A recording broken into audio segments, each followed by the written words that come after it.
प्यारे साथियों, स्वागत है आप सभी का हमारे YouTube channel Manish IAS PCS अड्डा में। हम लोग हाई प्रायोरिटी टॉपिक डिस्कस कर रहे थे और आज के हाई प्रायोरिटी टॉपिक में जो गवर्नर जनरल एंड वाइसराय का टॉपिक है काफी महत्वपूर्ण है, इसलिए फास्ट फॉरवर्ड तरीके से आपका पूरा रिवीजन करवाया जाएगा। उम्मीद करते हैं आपको ये सीरीज पसंद आ रही होगी।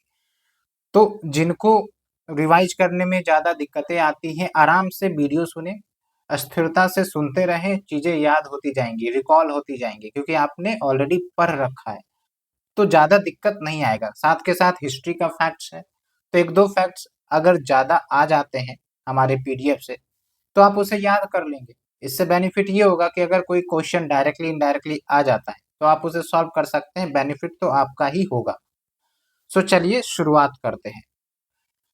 तो जब हम बात करें गवर्नर जनरल एंड वाइसराय की, थोड़ा कंटेक्स्ट हम समझते हैं कि पहले जब ईस्ट इंडिया कंपनी आई थी, तो गवर्नर का पद हुआ करता था जो भी ब्रिटिश सब्जेक्ट्स थे उनके एडमिनिस्ट्रेशन के लिए। ओके, फिर धीरे धीरे जब पावर सेंट्रलाइज्ड होनी शुरू हुई, तब आप देखेंगे कि गवर्नर से गवर्नर जनरल ऑफ बंगाल बन जाता है। फिर आपका गवर्नर जनरल ऑफ बंगाल से गवर्नर जनरल ऑफ इंडिया बन जाता है। फिर जब रिवोल्ट ऑफ 1857 समाप्त होता है, फिर आप देखेंगे कि वहां पर वाइसराय का पोस्ट आ जाता है। तो जो वाइसराय का पोस्ट है वो नथिंग बट जो गवर्नर जनरल ऑफ इंडिया का पोस्ट था उसी को रिप्लेस किया गया था 1857 रिवोल्ट के बाद। तो हम शुरू से देखने वाले हैं इन चीजों को और ज्यादा टाइम नहीं लगेगा, इस बात को ध्यान में रखकर कि आपको बस रिवीजन करना है, इसलिए हम ज़्यादा डिटेल में नहीं जाएंगे। जो इम्पोर्टेंट है एग्जाम रेलेवेंट पॉइंट्स वही डिस्कस करने वाले हैं। ओके, तो एक बात आपको ध्यान रखना है पहले कि जो governor general first governor of Bengal वो आपका रॉबर्ट क्लाइव था और रॉबर्ट क्लाइव के बारे में काफ़ी अच्छे से आप जानते होंगे, हमने डिस्कस भी किया है पहले के लेक्चर में। कौन थे ये रॉबर्ट क्लाइव और क्या कुछ महत्वपूर्ण बैटल हुआ था इनके गवर्नरशिप में, आप हमें जरूर कमेंट में बताएं। उसके बाद यहाँ पर जो गवर्नर जनरल का पोस्ट है उसको हम 3 कैटेगरी में रखेंगे। एक तो गवर्नर जनरल ऑफ बंगाल जहाँ पर आपका 1773 से लेकर 1833 तक चलेगा।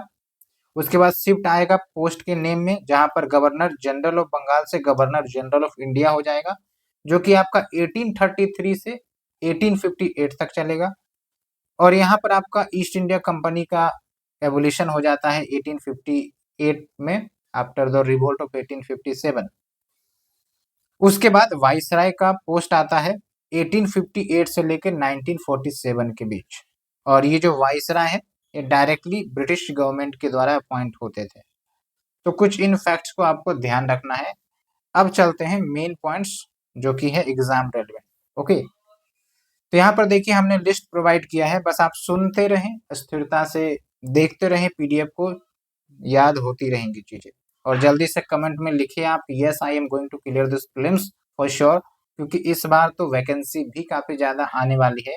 सुनहरा मौका है, सुनने में आ रहा है कि 1900 वैकेंसी तो ऑलरेडी आएंगी, प्लस भविष्य में जो भी पद खाली होंगे उसका भी वैकेंसी ऐड किया जाएगा। तो आप समझिए कि बहुत ही गोल्डन अपॉर्चुनिटी है for your to prepare in a right manner, और उसके लिए हम आपको मदद कर रहे हैं चारों तरफ से, जितना भी पॉसिबल हो सकता है हम आपके लिए मदद कर रहे हैं। तो पहला है आपका वेरेन हेस्टिंग।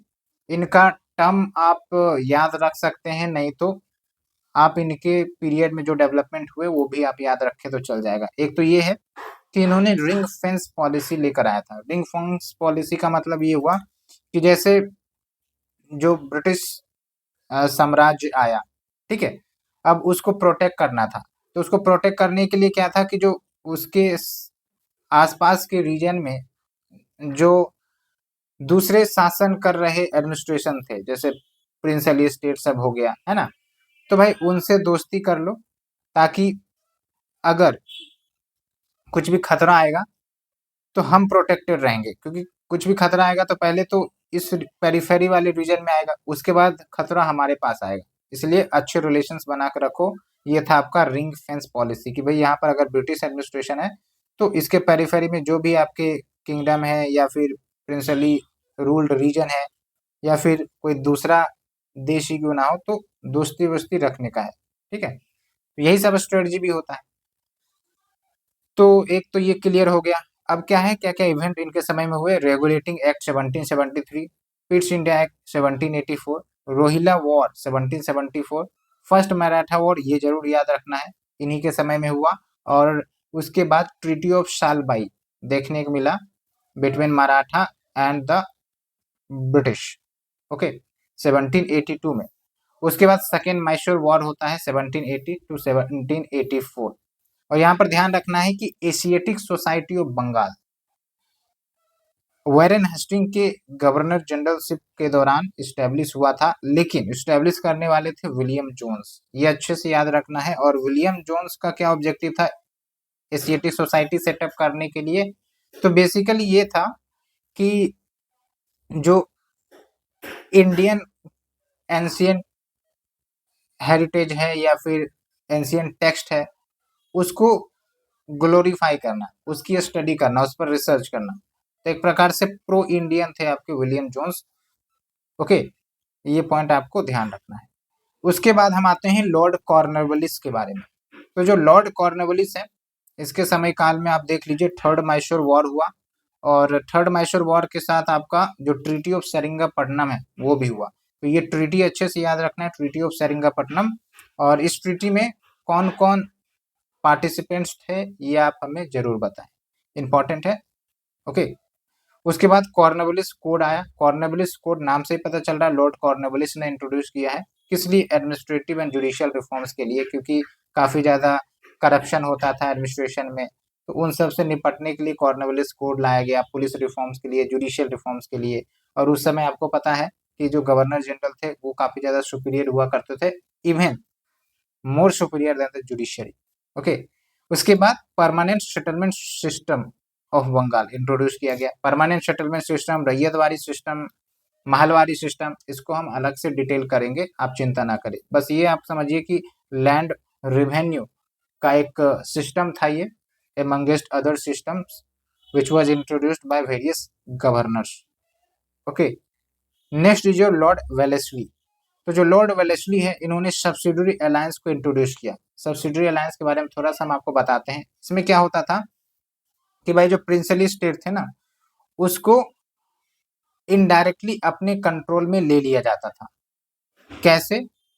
या तो यह बोलकर कि भाई साहब भविष्य में आप पर अटैक कर सकता है, कोई दूसरा प्रिंसली स्टेट आप पर अटैक कर सकता है, इसलिए हम आपको मिलिट्री सिक्योरिटी प्रोवाइड करते हैं, बदले में आप हमें कुछ पैसे दीजिए, और साथ के साथ एक ब्रिटिश रेसिडेंट आपके एडमिनिस्ट्रेशन में होगा, जो आपके काउंसिल के साथ बैठेगा, ऑब्जर्व करेगा चीज़ों को।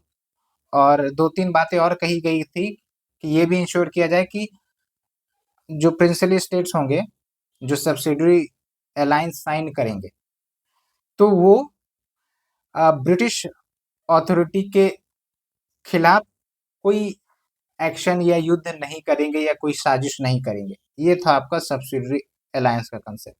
1798 में इंट्रोड्यूस हुआ, और first ruler to sign this subsidiary alliance वो है निजाम ऑफ हैदराबाद, ये ध्यान रखना है। उसके बाद फोर्थ मैसूर वॉर इन्हीं के पीरियड में हुआ, सेकेंड मराठा वॉर इन्हीं के पीरियड में हुआ।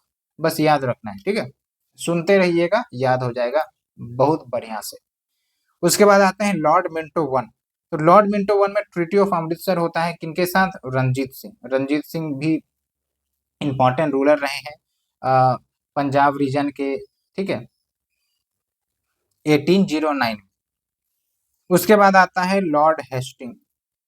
तो लॉर्ड हेस्टिंग के समय काल में एंग्लो नेपाल वॉर हुआ, और एंग्लो नेपाल वॉर में आप देखिए कि जो इश्यू था बॉर्डर डिस्प्यूट सब, वो सब सॉल्व हुआ। ट्रीटी ऑफ सुगौली साइन हुआ 1860 में। तो अगर ट्रीटी ऑफ सुगौली के बारे में पूछ दिया जाए तो किसके किसके बीच में? ब्रिटिश और फिर आपका नेपाल के बीच बॉर्डर डिमार्केशन हो गया फिर।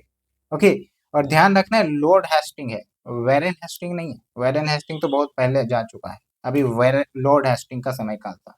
थर्ड मराठा वॉर इन्हीं के समय में हुआ, और थर्ड मराठा वॉर होने के बाद जो आपकी मराठा कॉन्फेडरेसी है, मराठा पावर है, वो डिसॉल्व हो गई, वीक हो गया एडमिनिस्ट्रेशन, और बाद में ब्रिटिश एडमिनिस्ट्रेशन ने इनके साथ भी सब्सिडी अलायंस साइन कर लिया था।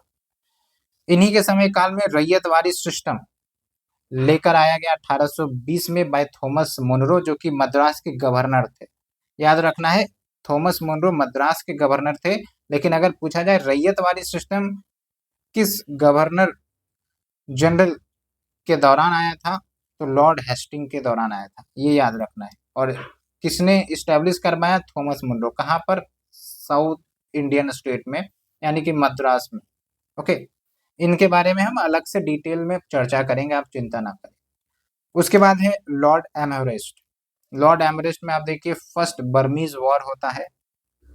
उसके बाद लॉर्ड विलियम वेंटिक, इनके बारे में आपको जानना होगा, ऐसा इसलिए क्योंकि जो लॉर्ड विलियम बेंटिक थे, ये आपके first governor general of India बने, यानी कि last governor general of Bengal.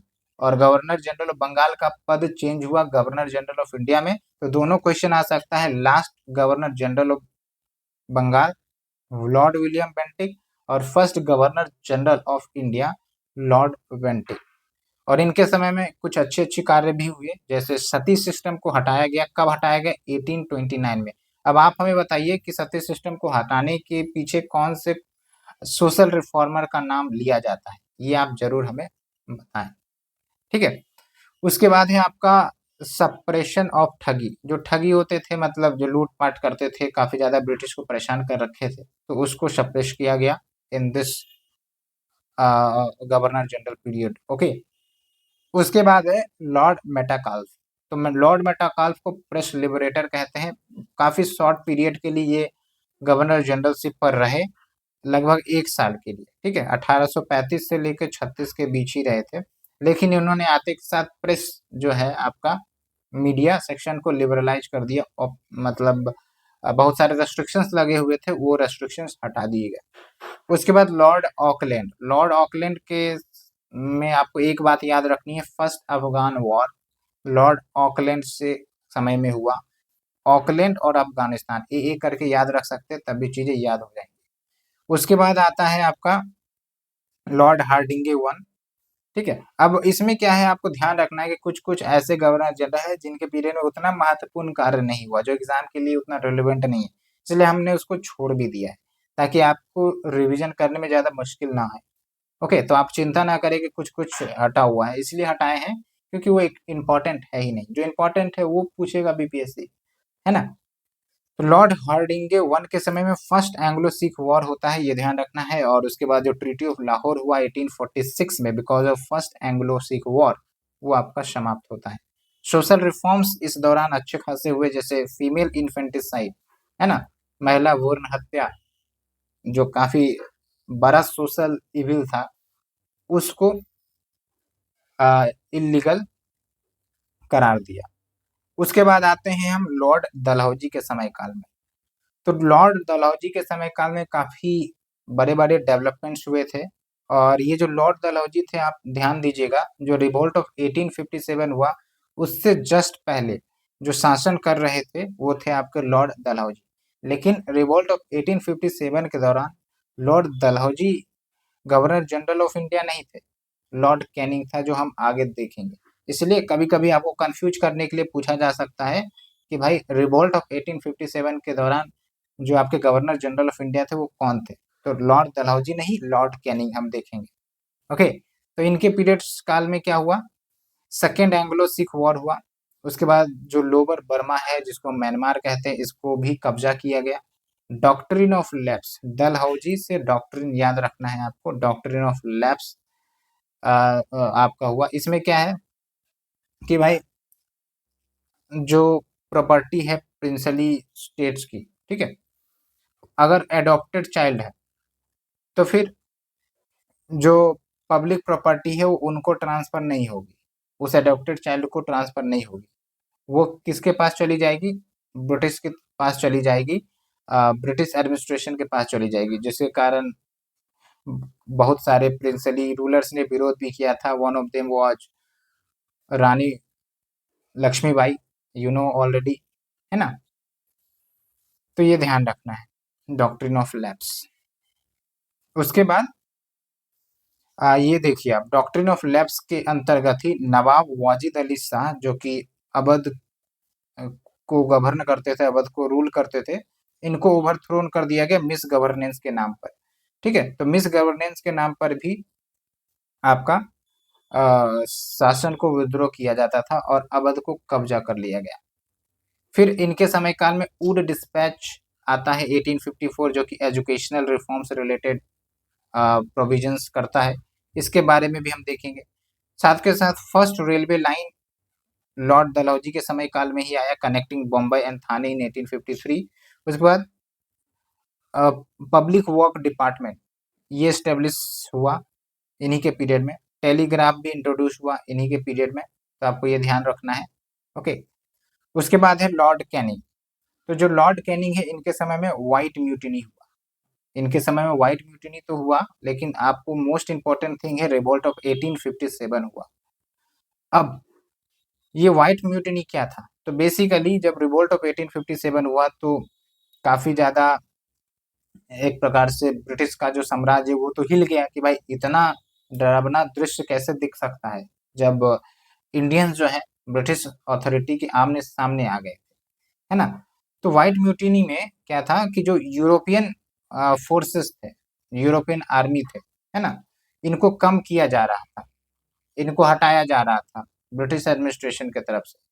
तो इसीलिए जो यूरोपियन आर्मी या यूरोपियन फोर्सेस थे वो विरोध कर रहे थे इसका, यही था आपका व्हाइट म्यूटिनी। ओके, ये ध्यान रखना। उसके साथ साथ 3 यूनिवर्सिटीज सेटअप हुई इन्हीं दौरान, कलकत्ता, मद्रास, बॉम्बे। आप देखिए, एक तरफ रिवोल्ट चल रहा था, एक तरफ आपका शिक्षक यूनिवर्सिटी सेटअप हो रही थी। उसके बाद ईस्ट इंडिया कंपनी का तो ध्वस्त हो ही गया, और जो भी पावर ईस्ट इंडिया कंपनी के पास थी वो डायरेक्टली किसके पास ट्रांसफर हो गया? क्राउन यानी कि किंग, जो कि हमने ऑलरेडी डिस्कस किया है अपने प्रीवियस आर्टिकल में। उसके बाद गवर्नमेंट ऑफ इंडिया एक्ट 1858 भी आ जाता है, इंडियन काउंसिल एक्ट 1861 भी आता है, window remarriage act Lord Canning के ही वाइसरायशिप में पास हुआ। ये अच्छे से याद रखना है ना, ये क्वेश्चन ऑलरेडी पूछा जा चुका है। उसके बाद आपका लॉर्ड जॉन लॉरेंस, इनके समय काल में भूटान वॉर हुआ। फिर हाई कोर्ट्स, जो 3 इंपॉर्टेंट ब्रिटिश प्रोविंसेस थे वहां पर सेटअप हुआ, कोलकाता, बॉम्बे और मद्रास। आज भी देखते हैं कोलकाता, बॉम्बे, मद्रास हाई कोर्ट। उसके बाद ये जो लॉर्ड जॉन लॉरेंस है, पॉलिसी ऑफ मास्टरली इनएक्टिविटी लेकर आए। इसमें क्या था कि भाई पहले क्या होता था कि जैसे इंडिया है, ठीक है, उसके साथ साथ जो पड़ोसी देश सटे रहते थे उसको भी कैप्चर करने का, प्रभावित करने का प्रयास करा जाता था।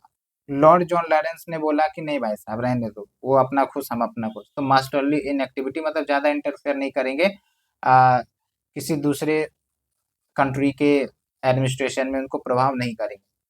ये था आपका मास्टरली इनएक्टिविटी। उसके बाद आता है लॉर्ड लिटन। आप समझिए कि लॉर्ड लिटन और लॉर्ड रिपन दोनों साथ साथ चलते हैं, लेकिन इनकी विचारधारा में अंतर थी। लॉर्ड लिटन जहां पर रेस्ट्रिक्शंस लाते थे, भारत में बहुत सारे नियम कानून बनाते थे, लेकिन लॉर्ड रिपन जो है उसको लिबरेट कर देते थे। इसमें सबसे बड़ा एग्जाम्पल है आपका vernacular press act. Vernacular press act 1878 में आता है, और ये प्रेस को रेस्ट्रिक्ट करने के लिए लाया गया था, है ना, कि जो इंडियन न्यूज़पेपर है वो ब्रिटिश के खिलाफ उल्टा पुल्टा नहीं छाप सकते, क्रिटिसाइज नहीं कर सकते, बहुत सारी बातें थी। उसके साथ आर्म्स एक्ट भी लाया गया 1878 में, कि भाई जो इंडियन नेटिव्स है वो आर्म्स नहीं रख सकते, ठीक है, तो ये सब लाया गया। उसके बाद सेकेंड अफगान वॉर इन्हीं के पीरियड में हुआ। फिर क्वीन विक्टोरिया, इनको केसर हिंद का टाइटल मिला, या फिर केसर हिंद को क्वीन इम्प्रेस ऑफ इंडिया भी कहते हैं। Kaiser Hind, Queen Empress of India, ठीक है। और इनके समय में काफी भीषण फेमाइन जैसी कंडीशन आई, भूखमरी जैसी कंडीशन आई, और उसके लिए एक कमीशन भी गठित किया गया था इनके पीरियड में, जिसका नाम था स्ट्रैची कमीशन। तो अगर क्वेश्चन पूछ दिया जाए स्ट्रैची कमीशन, तो ये आपका फेमाइन कमीशन था। हालांकि इसके बारे में भी हम डिटेल से कभी कभी चर्चा करेंगे, क्योंकि ये सभी इंपॉर्टेंट टॉपिक है। उसके बाद है आपका लॉर्ड रिपन। लॉर्ड रिपन ने वर्नाकुलर प्रेस एक्ट को रिमूव किया। देखिए आप, लिटन ने लाया, उसको रिमूव किया, यानी कि इन्होंने भी प्रेस को लिबरेट किया। ओके, और फर्स्ट फैक्ट्री एक्ट 1881 में आया। इसके बारे में भी हम डिस्कस करेंगे, मतलब जो वर्किंग आवर्स है चिल्ड्रन की, वुमेन की, उसको रेगुलेट करने के लिए फर्स्ट फैक्ट्री एक्ट लाया गया था। उसके बाद लॉर्ड रिपन ने रेजोल्यूशन लेकर आया लोकल सेल्फ गवर्नमेंट के ऊपर, यानी कि इन्होंने लोकल सेल्फ गवर्नमेंट को भी इम्प्रूव होने के लिए, फ्लरिश होने के लिए, फैलने के लिए अच्छा खासा प्रोविजन किया। इसलिए इनको father of local self government in India कहते हैं। आप पॉलिटी के लक्ष्मीकांत में जरूर सुनते होंगे।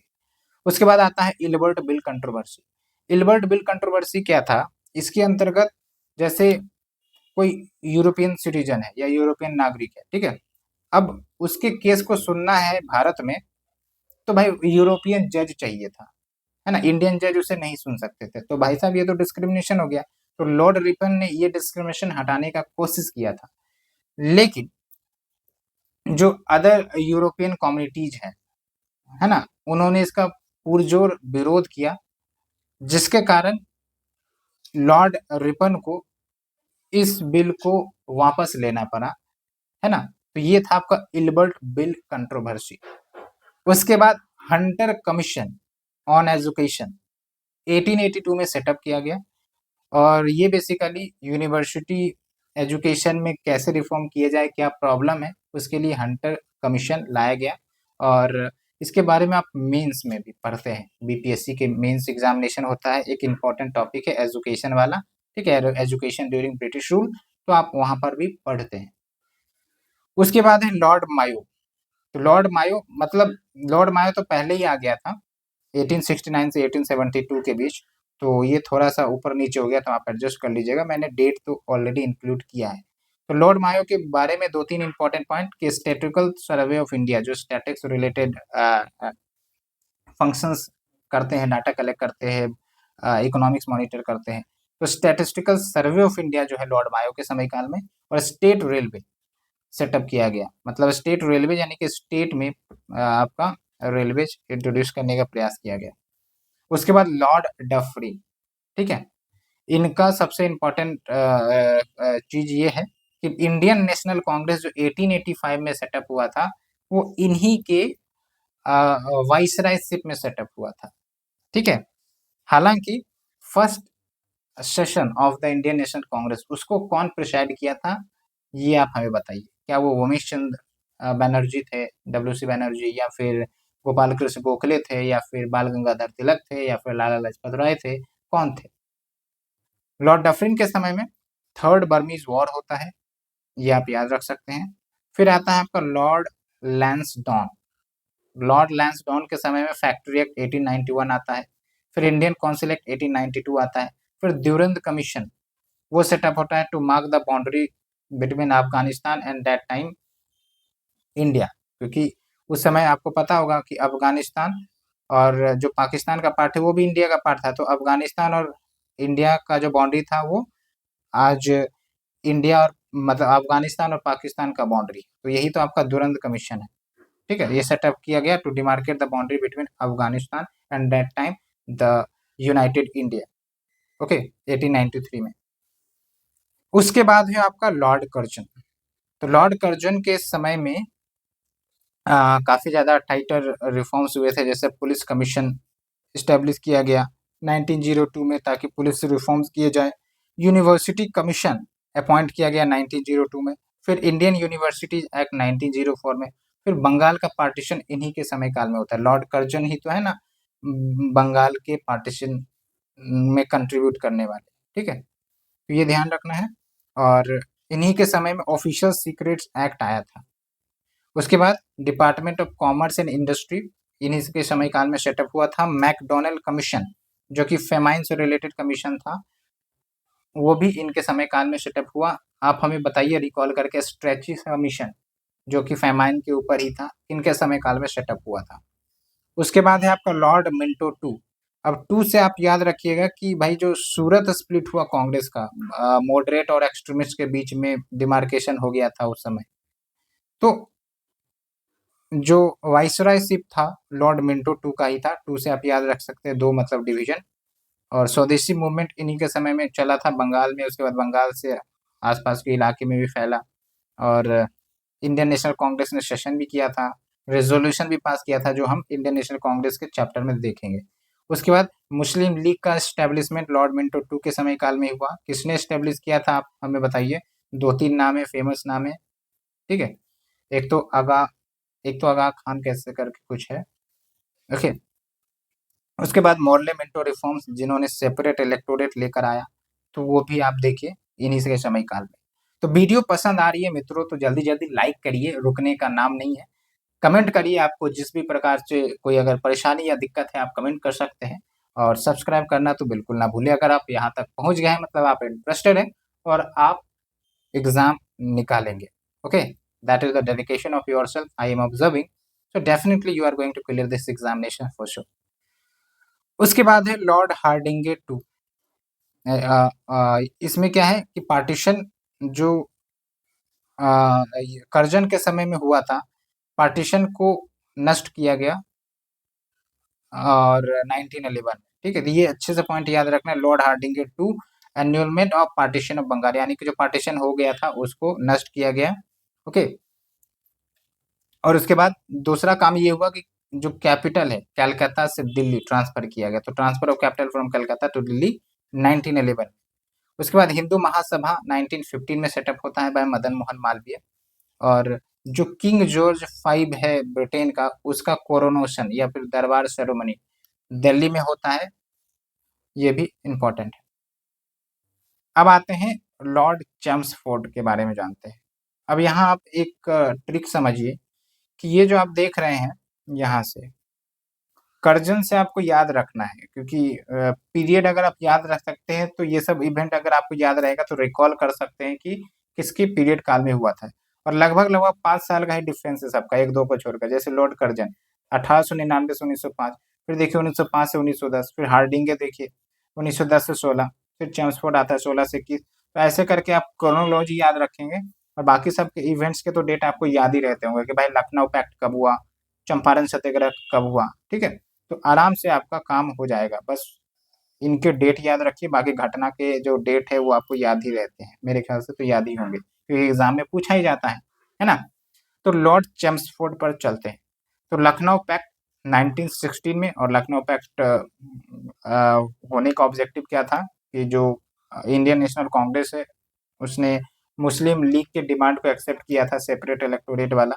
बदले में इंडियन नेशनल कांग्रेस की जो डिमांड थी कि भाई साथ मिलकर आवाज उठाएंगे सेल्फ गवर्नमेंट को लेकर, उसे भी एक्सेप्ट किया गया था। तो लखनऊ पैक्ट हुआ। आ, उसके साथ साथ जो आपके मॉडरेट्स और एक्सट्रीमिस्ट है वो जो पहले अलग अलग हो गए थे वो भी एक साथ आए लखनऊ पैक्ट के दौरान। मतलब लखनऊ सेशन में ही आपका लखनऊ पैक्ट हुआ था ना, तो 2-3 एग्रीमेंट्स यहाँ पर हुई थी। और Lucknow session of Indian national Congress उसको शेयर करने वाले थे AC मजूमदार, ये अच्छे से याद रखना है। उसके बाद चंपारण सत्याग्रह 1917 में, मोन्टेगो का जो अगस्त डिक्लेरेशन था 1917 में आया। क्या था अगस्त डिक्लेरेशन कि भाई हम सेल्फ गवर्नमेंट लाने वाले हैं, सेल्फ गवर्नमेंट का प्रोविजन करेंगे हम अपने नेक्स्ट कॉन्स्टिट्यूशन रिफॉर्म्स में। ये बात मोन्टेगो ने कहा था अगस्त डिक्लेरेशन में। तो अगस्त डिक्लेरेशन अगर पूछा जाता है with respect to the modern history तो याद रखना है related to the giving the power या self government planning to the Indians. उसके बाद government of India act 1919, Rowlatt act 1919, Jallianwala Bagh massacre हुआ था जो कि बहुत ही दर्दनाक घटना हुई थी, और इसके पीछे तो पूरी कहानी है, हम उसे भी डिस्कस करेंगे क्योंकि ये इंपॉर्टेंट फैक्ट है। उसके बाद नॉन कॉपरेशन एंड खिलाफत मूवमेंट इन्हीं के समय काल में होता है, क्योंकि आप देखिए ना, डेट देखिएगा सब याद रहेगा। उसके बाद एक इंपॉर्टेंट फैक्ट है कि भाई SP सिन्हा, सत्येंद्र प्रसानो सिन्हा, ये फर्स्ट गवर्नर ऑफ बिहार बने, the first Indian to become a governor, ये भी ध्यान रखना है आपको, SP सिन्हा। उसके बाद 21 से 26 आ जाता है आपका लॉर्ड रीडिंग, और लॉर्ड रीडिंग के दौरान आपका चौरी चौरा इंसिडेंट होता है, मतलब जो नॉन कॉपरेशन मूवमेंट शुरू हुआ था, और अब भाई उसको वायलेंस तो नहीं होना था, उसमें गांधी जी ने कहा था no violence, but actually violence हो गया था, चौरी चौरा घटना, पुलिस स्टेशन को आग लगा दी गई थी, ठीक है।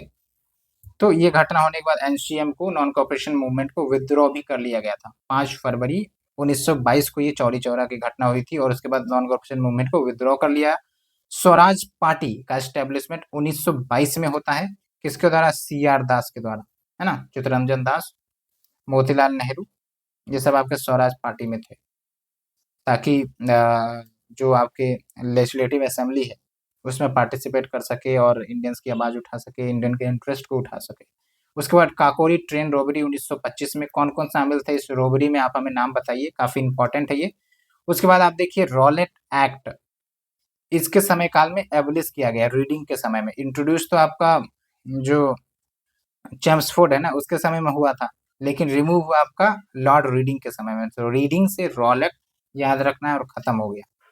उसके बाद है आपका लॉर्ड इरविन। लॉर्ड इरविन 1926 से 1931 के बीच रहा और इसके समय काल में और भी महत्वपूर्ण डेवलपमेंट हुए, जैसे साइमन कमीशन का एस्टेब्लिशमेंट हुआ 1927 में, जो कॉन्स्टिट्यूशनल स्टेटस को देखने के लिए अपॉइंट किया गया था। 7 मेंबर की बॉडी थी, सब ब्रिटिश थे, इंडियंस नहीं थे, इसलिए इसका विरोध भी हुआ था, साइमन गो बैक करके, है ना। इसके बारे में हम डिटेल से बात करेंगे, अभी बस फैक्ट देख रहे हैं। उसके बाद बटलर इंडियन स्टेट कमीशन या बटलर कमीशन 1927 में, ताकि जो प्रिंसली स्टेट है उसके साथ गुड रिलेशंस, अच्छे रिलेशंस एस्टेब्लिश किए जाएं ब्रिटिश एडमिनिस्ट्रेशन के द्वारा। ओके, उसके बाद नेहरू रिपोर्ट आता है 1928 में, मोतीलाल नेहरू ने इसको चेयर किया था। किस लिए था मोतीलाल नेहरू ने जो चेयर किया था? जिसके बाद नेहरू रिपोर्ट आया, तो बेसिकली कॉन्स्टिट्यूशन भारत का क्या हो उसके लिए नेहरू रिपोर्ट लाया गया था। फिर दीपावली डिक्लेरेशन या इसको इरविन डिक्लेरेशन कहते हैं, 1929 में आया। तो इसमें ये बोला गया कि भाई ब्रिटिश जो है ना वो डोमिनेशन देना चाहती है, ऐसा सोच रही है ब्रिटिश गवर्नमेंट, लेकिन दिया नहीं एक्चुअली में। देने की तो बात 1942 जो आपका क्रिप्स मिशन है ना उस समय आया था। तो एक्चुअली इस पॉइंट को आपको ध्यान रखना है। ओके, तो दीपावली डिक्लेरेशन, इरविन डिक्लेरेशन, अगर क्वेश्चन इस टाइप से आता है तो यू मस्ट नो कि ब्रिटिश ने डोमिनियन स्टेटस देने की बात की थी, लेकिन एक्चुअल में दिया कब था? 1942 के आसपास देने की बात हुई थी। ओके, उसके बाद आप देखिए लाहौर सेशन जो कांग्रेस का है वो आपका होता है 1929 में, और यहीं पर जो पूर्ण स्वराज का रेजोल्यूशन है वो पास होता है कि भाई अब तो हमें पूर्ण आज़ादी चाहिए, पूर्ण इंडिपेंडेंस चाहिए। ओके, उसके बाद दांडी मार्च और सिविल डिसोबीडियंस मूवमेंट 1930 में आपका शुरू हो जाता है, क्योंकि ब्रिटिश जो है पूर्ण स्वराज की मांग या फिर जो भी मांग की गई थी इंडियन नेशनल कांग्रेस की तरफ से वो पूरा नहीं किया जा रहा था। इसलिए बोला गया था कि भाई अगर नहीं मांग पूरी करोगे तो हम जो है अ, अ, अपना सिविल डिसोबीडियंस मूवमेंट लॉन्च करेंगे। तो लॉन्च भी हुआ। तो दांडी मार्च को सॉल्ट मार्च कहते हैं, इसके बारे में भी हम डिटेल से चर्चा करेंगे। उसके बाद है आपका first round table conference. Basically इस मूवमेंट को शांत करने के लिए अब ब्रिटिश को लगा कि क्या करें, तो इसलिए वो राउंड टेबल कॉन्फ्रेंस करवाने की कोशिश करे, जिसमें वेरियस स्टेक होल्डर्स इंडिया की तरफ से आएंगे और चर्चा करेंगे और कुछ समाधान निकालेंगे ताकि सब राजी हो जाए। तो पहले राउंड टेबल कॉन्फ्रेंस में तो आपको पता होना चाहिए कि इंडियन नेशनल कांग्रेस ने रिप्रेजेंट ही नहीं किया, ठीक है, और दूसरे में रिप्रेजेंट किया लेकिन कोई बात नहीं बनी, तो फिर गांधी जी लौट के आ गए। फिर तीसरा हुआ, तीसरा में वैसे भी इंडियन नेशनल कांग्रेस ने पार्टिसिपेट नहीं किया, सिविल डिसोबीडियंस मूवमेंट को रिज्यूम कर दिया गया, है ना। तो ये ध्यान रखना है। तो फर्स्ट राउंड टेबल कॉन्फ्रेंस पहले हुआ, फिर गांधी इरविन पैक्ट 1931 हुआ। उसके बाद गांधी जी जो है राउंड टेबल कॉन्फ्रेंस अटेंड करने के लिए सेकेंड राउंड टेबल कॉन्फ्रेंस वो लंदन जाते हैं, फिर मायूस होकर और लौटते हैं क्योंकि सहमति नहीं बनी। तो ये ध्यान रखें। उसके बाद है लॉर्ड विलिंगडन। तो लॉर्ड विलिंगडन का पीरियड आप देख लीजिए 1931 से 1936, इसमें कॉमनवेल्थ अवार्ड है ना 1932 में आया। कॉमनवेल्थ अवार्ड जो आया आपका basically second round table conference जब हुआ था उसका ही आउटकम था कॉमनवेल्थ अवार्ड, ठीक है। और ये आप ध्यान रखना है कि किनके वाइस रायशिप में आया था, और ये भी ध्यान रखना है कि जब कॉमनवेल्थ अवार्ड आया था तो इंट्रोड्यूस किसने किया था? तो बेसिकली ब्रिटिश प्राइम मिनिस्टर जो उस समय के थे रामसे मैकडोनाल्ड, उन्होंने इंट्रोड्यूस किया था, ठीक है। लेकिन किसके वाइस रायशिप में आया था? Lord Willingdon. तो ऐसे करके याद रखना, यहाँ पर कंफ्यूज नहीं होना है। और गांधी जी इस अवार्ड से सहमत नहीं थे, इसीलिए उन्होंने फास्ट अनटू डेथ का निर्णय लिया था पूना यरवदा जेल में, और फिर तब जाके पूना पैक्ट भी हुआ। अब बी आर अम्बेडकर और गांधी जी के बीच सहमति हुई, पूना पैक्ट हुआ 1932 में, फिर जो है गांधी जी ने अनशन तोड़ा था, है ना। तो इन सब के बारे में तो हम देखेंगे, क्योंकि डिटेल से चर्चा होगी, एग्जाम के लिए रेलिवेंट है ये सब इवेंट्स। उसके बाद गवर्नमेंट ऑफ इंडिया एक्ट 1935, फिर आप देखिए कांग्रेस सोशलिस्ट पार्टी 1934 में स्टैब्लिश होता है। जेपी नारायण यानी कि जयप्रकाश नारायण, राम मनोहर लोहिया और आचार्य नरेंद्र देव, ये सब मिलके जो है आपका कांग्रेस सोशलिस्ट पार्टी स्टैब्लिश करते हैं। उसके बाद है लॉर्ड लिनलिथगो 1936 से लेकर 1944, और ये लॉन्गेस्ट सर्विंग वाइसराय है, ये भी आप ध्यान रखिए। और इनके समय काल में कांग्रेस मिनिस्ट्री ने रिजाइन कर दिया था, क्योंकि बेसिकली बिना पूछे जो है वॉर जो डिक्लेयर हुआ था ब्रिटेन का, जिसको हम सेकेंड वर्ल्ड वॉर भी कहेंगे, तो बिना इंडियन की सहमति के इंडिया को पार्टिसिपेंट बना दिया गया। तो उसी के गुस्से में कांग्रेस मिनिस्ट्री जो बनी थी वो रिजाइन कर दी गई, ठीक है। उसके बाद आप समझिए कि 1939 में त्रिपुरी क्राइसिस होती है, यानी कि इस इंडियन नेशनल कांग्रेस का जो सेशन होता है 1939 में, ये सुभाष चंद्र बोस ही चुने जाते हैं फिर से, लेकिन एक्चुअली जो गांधी जी की सहमति नहीं थी कि सुभाष चंद्र बोस जो है वो डिसाइड करे सेशन को, तो अच्छा खासा विरोध हुआ था। तो अल्टीमेटली सुभाष चंद्र बोस ने रिजाइन कर दिया था पद से, और फिर बाद में उन्होंने फॉरवर्ड ब्लॉक भी बनाया था जो भारत की आज़ादी के लिए आवाज उठाएगी। उसके बाद लाहौर रेजोल्यूशन आया मुस्लिम लीग का, ये भी ध्यान रखना 1940 में। अगस्त ऑफर आता है 1940 में, ठीक है। अब जो है ब्रिटेन सोचेगा कि भारत के पार्टिसिपेशन वर्ल्ड वॉर टू में सुनिश्चित हो, इसलिए लालच देगा, ऑफर देगा, है ना। लेकिन अब तो भारत समझदार हो गया, भारत तो जो है अब पूरा इंडिपेंडेंस ही उसका गोल है, तो इसलिए वो एक्सेप्ट भी नहीं करेगा। तभी जाके देखिए कि भारत स्वतंत्र भी हुआ, ठीक है। तो अगस्त ओवर 1940, इंडियन नेशनल आर्मी 1941 में बना, और लॉर्ड लिनलिथगो के समय काल में ही था, ठीक है। किसने फॉर्म किया इंडियन नेशनल आर्मी को, ये आप हमें बताइए। फिर Cripps mission 1942, quit India movement 1942, है ना। और यहाँ पर ही आपका आता है अगस्त मूवमेंट, ठीक है, क्विट इंडिया मूवमेंट, ये ध्यान रखना है। उसके बाद है लॉर्ड वेवेल 1944 से 1947, और इसके समय काल में सी राजगोपालचारी फॉर्मूला आता है। उसके बाद वेवेल प्लान और सिमला कॉन्फ्रेंस भी आपका आता है लॉर्ड वेवेल के नाम पर। ये कैबिनेट मिशन, ये भी काफी इंपॉर्टेंट है 1946 में। उसके बाद तो मान के चलिए कि आज़ादी के जो बातें थी कि आज़ाद होना है, ब्रिटिश के तरफ से भी सिग्नल आने लगा, कॉन्स्टिट्यूशन इंडियंस की बना, ये सिग्नल भी ब्रिटिश की तरफ से आने लगा अंडर द कैबिनेट मिशन, वो भी हम देखेंगे। उसके बाद direct action day 1946 by the Muslim league, ठीक है। उसके बाद क्लीमेंट एटली ने अनाउंस कर दिया कि अब जो है आने वाले समय में बहुत ही जल्द हम ब्रिटिश साम्राज्य भारत से वापस ले लेंगे, मतलब अब जो है भारत को हम आज़ाद कर देंगे, क्योंकि ब्रिटिश सब परेशान हो गया था, भारतीयों ने परेशान कर दिया था उन्हें, ठीक है। तो जाना तो था ही, कब तक टिके रहेंगे। उसके बाद है लॉर्ड माउंटबेटन, तो लॉर्ड माउंटबेटन के समय काल में जून 3 प्लान आया 1947, ठीक है, ये ध्यान रखना है। जून 3 प्लान क्या था, जून 3 प्लान, ये आप हमें जरूर बताएं। उसके बाद रेड क्लिफ कमीशन आता है 1947 में, जो बाउंड्री डिसाइड करेगा बिटवीन इंडिया एंड पाकिस्तान। फिर अल्टीमेटली 15 अगस्त 1947 को इंडिया इंडिपेंडेंस हो गया, और जो आपके इंडिपेंडेंट इंडिया के जो आ, आ, कुछ समय तक लॉर्ड माउंटबेटन ही बेसिकली वाइसराय के शिप पर थे, वाइसराय के पोस्ट पर थे, ठीक है। उसके बाद अल्टीमेटली सी राजगोपालचारी ये last governor general of India बने, क्योंकि आज़ादी के बाद जो वाइसराय का पद है ना, पोस्ट है, वो खत्म हो गया था। वाइसरायशिप के जगह पर गवर्नर जनरल ऑफ इंडिया आ गया था। तो last governor general of India C Rajagopalachari, जो कि इंडियन थे। तो first Indian governor general of India कौन बने, चक्रवर्ती राजगोपालचारी, श्री राजगोपालचारी, ठीक है। और ये पोस्ट जो है 1950 में कम्प्लीटली एबलिश हो गया। तो ये है पूरा आपका वाइसरायशिप का, और जितना तेजी से रिवीजन करने का हमने प्रयास करवाया, आप समझिए कि आपके लिए बेनिफिशियल होगा। बस आप एक बार सुनते रहिए, चीज़ें याद हो जाएंगी। थोड़ा समय लग गया क्योंकि ये थोड़ा कंसेप्चुअल है, फैक्चुअल है, तो कितना भी कोशिश करें कि भाई कम करो, टाइम नहीं हो पाता है ना? फिर भी आप अच्छे से रिवीजन करिए, आपका जो सिलेक्शन है वो होकर रहेगा, क्योंकि एक-एक फैक्ट्स हम कवर करवा रहे हैं, तो आपको चिंता करने की ज़रूरत नहीं है।